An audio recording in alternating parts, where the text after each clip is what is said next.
हमारी पत्नी बहुत बीमार रहती है। जी। कहाँ आपका बच्चा भी ससुराल? बीमार है। आपका ससुराल कहाँ? शादी हुई है कि नहीं हुई है? हुई है तो ही बताओ, नहीं हुई बता रहे। शादी आपकी हो गई है इनसे? शादी कर दी है? थोड़ा सा दूर के बता दीजिए। कहाँ पे आपने शादी की है? तो अब क्या बताएं हमको, ज़्यादा नाम चाहिए था, कमा लिए, हमको बर्बाद कर दिया। तो माँ तो आरोप लगा रही है कि आप जबरदस्ती शादी लेकर गए, पोस्को एक्ट में आपको गिरफ्तार किया गया है। अब तो गलत तो ये है, कितने गलत होता है, लेकिन अब जिसको आ जाना सामने आ जाता है उसका गलत है, जिसका नहीं आता है वो सही है।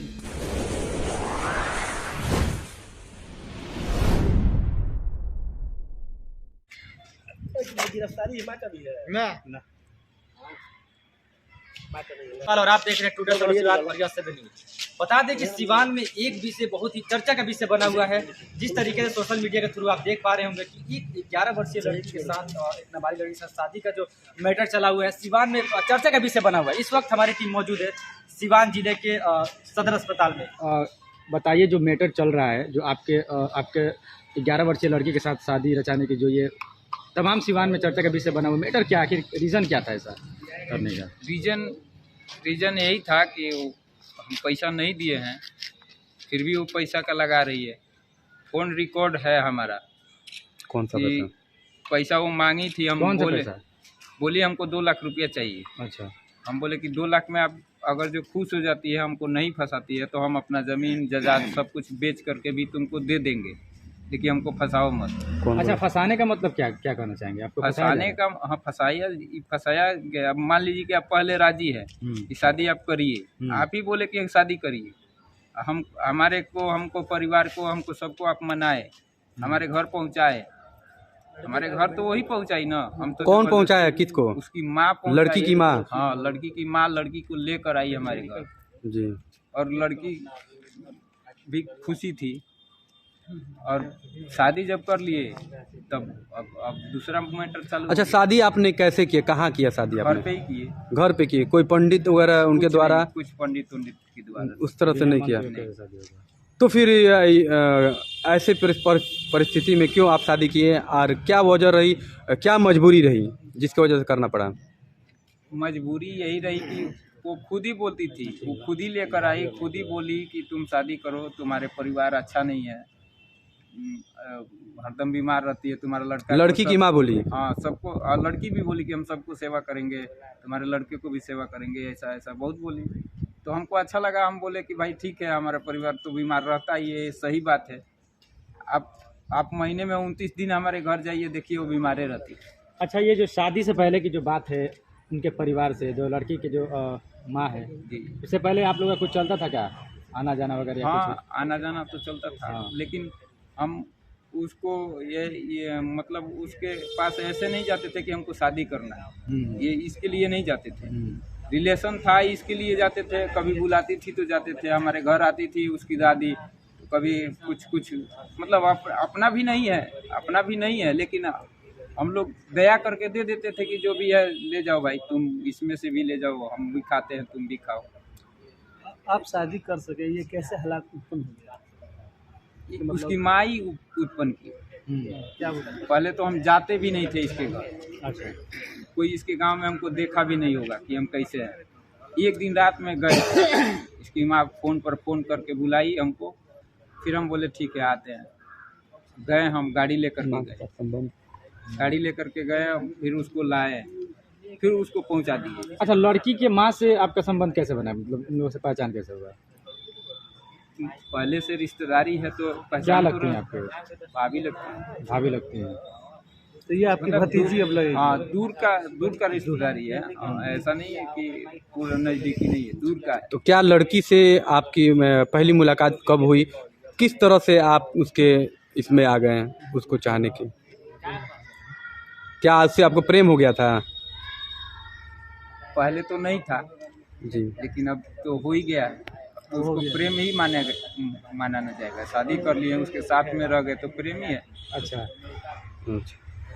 तो माँ उनकी तरह की बातें कर रही है, उस पर क्या करेंगे? माँ उसकी बात कर रही है, उसको चाहिए पैसा। हमको एक हम जेल जा रहे हैं, चाहे हम कितना दिन के लिए जाएंगे, कहाँ होंगे, हमको इसका चिंता नहीं है। लेकिन उस लड़की का जरूर चिंता है कि हम निवेदन करेंगे सभी से कि उसको देख रेख में भी रखिएगा आप लोग, तो कहीं वो बेच ना दे, इसका हमको डर है। किसको बेचने का? लड़की बेच सकती है, उसकी माँ बेच सकती है। अच्छा, जब हमसे पैसा मांगती है तो बेच सकती है। अच्छा, शादी के बाद आप लोग साथ में भी रहे हैं दोनों लोग? हाँ, साथ में भी। कितने दिन तक रहे? 3 महीने लगभग रहे हैं। 3 महीने। अभी इस अस्पताल में आप आए हैं, यहाँ पे क्या क्या आपकी जांच हुई? हमको नहीं मालूम कि क्या क्या जांच हुई, लेकिन जांच हुई। जांच हुई है।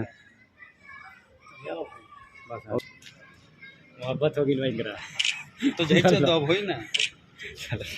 तो आपने कर्जा दिया था उनको 2 लाख रुपए? नहीं, कर्जा नहीं दिया। जैसे कि उनकी उस लड़की के माँ का कहना है कि कुछ कर्ज वगैरह का सिलसिला था, उस पैसे को मांगने को लेकर कि जो मीडिया लोग पहले हमारे पास आए थे जी, वो लोग बोले कि तुमको हम फंसने नहीं देंगे और तुम्हारा मैटर सॉल्व कर देंगे, उस लड़की को पहुंचा दो उसका घर। तो सॉल्व किए? नहीं किए, यही तो बता रहे हैं आपसे कि हम राजी हो गए कि फंसने से अच्छा है कि भाई ठीक है, हम उसको पहुंचा देते हैं। हम अपने बाइक से ले जाकर के उसकी माँ आई थी हमारे यहाँ, हम उसको अपने बाइक से ले जाकर उसको घर छोड़े। फिर भी वो लोग हमको सही नहीं बताया कि केस हुआ है, क्या हुआ है, नहीं हुआ है। हमको बोला अच्छा, लड़की की तरफ से क्या रहता? लड़की आपको पसंद करती है? बिल्कुल करती है पसंद आपको। चलिए, क्या कहना चाहेंगे इस वीडियो के माध्यम से जो लोग देख रहा है, अपने पक्ष में क्या बोलना चाहते हैं आप? हम अपने पक्ष में यही कहना चाहेंगे कि सही इसका जांच हो, मतलब सही बात निकाल करके या सही। क्या नाम है आपका? महेंद्र पांडे। लेकिन आपको तो ये सोचना चाहिए, लड़की एक छोटी थी, आपको तो ये तो कम से कम दिखाई दिया होगा 12 साल की लड़की है, किस वजह से क्या ऐसा आन पड़ा आपके ऊपर मुसीबत जो कि आपने उस लड़की को अपनाया? सारे कानून आप सब जानते ही होंगे। हम कानून तो नहीं जानते जी, कानून तो नहीं जानते हैं, लेकिन हमको यही अच्छा लगा कि वो बोली, हमारे लड़का को खिलाती भी थी, पिलाती भी थी। जो लड़का हमारा विकलांग है उसका लैट्रिन बाथरूम जो भी था वो कर देती थी। हमको अच्छा लगा कि भाई, यानी घर आन जान था क्या? घर में हमारे रहती थी। अच्छा। और लड़का को भी करती थी, खाना बनाती थी, सब कुछ करती थी। तो जब तक रहती थी तब तक कोई मामला ये तूल नहीं पकड़ा? ना, सिर्फ तूल उस वक्त पकड़ा जब आपने सिंदूर लगा दिया? नहीं, सिंदूर भी लगा दिया तो भी नहीं पकड़ा जी। वो मीडिया भाई थे ना, मीडिया उनके गांव का एक है मीडिया वाले, अच्छा, पहले उसकी माँ से उल्टा सीधा सब जबरदस्ती करवा के बुलवा दिए। कि कैसे बुलवा दिए वो हम नहीं जानते। फिर वो बोल दी तो हम लोग सोचे कि हम लोग को भी कुछ बोलना चाहिए इस विषय में, हम लोग को भी कुछ बोलना चाहिए। तो हम लोग, हमारे घर वो आए तो हम भी बोल दिए जो बोलना था। अब बोल दिए तो इतना चला दिए, प्रशासन के भी विपक्ष में बोल दिए। किसने प्रशासन के विपक्ष में बोला? वो मीडिया भाई है जो अच्छा। है। चलिए, कौन सा गाँव है आपका? ऐसा नहीं है, ये सब लोग जानता है कि एक पक्ष से कुछ नहीं होता है। बिल्कुल सही बात तो यही है कि एक पक्ष से कुछ नहीं होता है। लेकिन चलिए, हम अब हमारे पर सब ब्लेम है। चलिए, कोई बात नहीं। अपना नाम बताइए एक बार। हमारे महेंद्र पांडे। महेंद्र पांडे जी, कौन सा गाँव है आपका? लक्ष्मीपुर, पंचायत कौन सा पड़ता है? मुड़ियाड़ी। तो जैसे कि आपने देखा, ये महेंद्र पांडे जी है। जिस तरीके से सिवान में एक चर्चा के विषय बना हुआ इनका मैटर, जो कि 12 वर्ष एक लड़की के साथ विवाह करने का जो मैटर है, पूरे सिवान में चर्चा का विषय बना हुआ है। हालांकि ये लोग अभी सदर अस्पताल मौजूद हैं और पुलिस इनको लेकर आई है। किसी जांच पड़ताल के लिए कोई जांच चल रहा है। सिवान में आप देख पा रहे हैं कि ऐसी घटनाएं नहीं के बराबर थी। लेकिन ये जो घटना जिस तरीके से समाज को कलंकित करने की घटना है, बिल्कुल एक 12 वर्षीय लड़की जिसको कुछ भी समझ नहीं होता है, एक मैच्योर अभी तक नहीं हो पाती है, उसे समझ में नहीं है कि प्यार क्या होता है, मोहब्बत क्या होती है, शादी क्या होती है। लेकिन फिर भी एक परिवार और 2 लोगों के बीच में वो लड़की पीस चुकी है। और इनका कहना है कि लड़की भी उनसे मोहब्बत करती है और ये भी उनसे मोहब्बत करते हैं। अब कानून में ये मामला लंबित है और कानून इसका फैसला करेगा कि आखिर होगा क्या, सच्चाई क्या है। हालांकि इनका जो विवाह हुआ है, ये कह रहे हैं कि पंडित विवाह पे नहीं था, तो विवाह कैसे हो गया। खैर, ये जानते हैं। हमारी पत्नी बहुत बीमार रहती है जी। कहाँ आपका बच्चा भी ससुराल? बीमार है। आपका ससुराल कहाँ है? ठीक हो गया, एक मिनट। ससुराल पत्नी बीमार है तो फिर इससे वजह क्या रही आखिर? वजह क्या रही?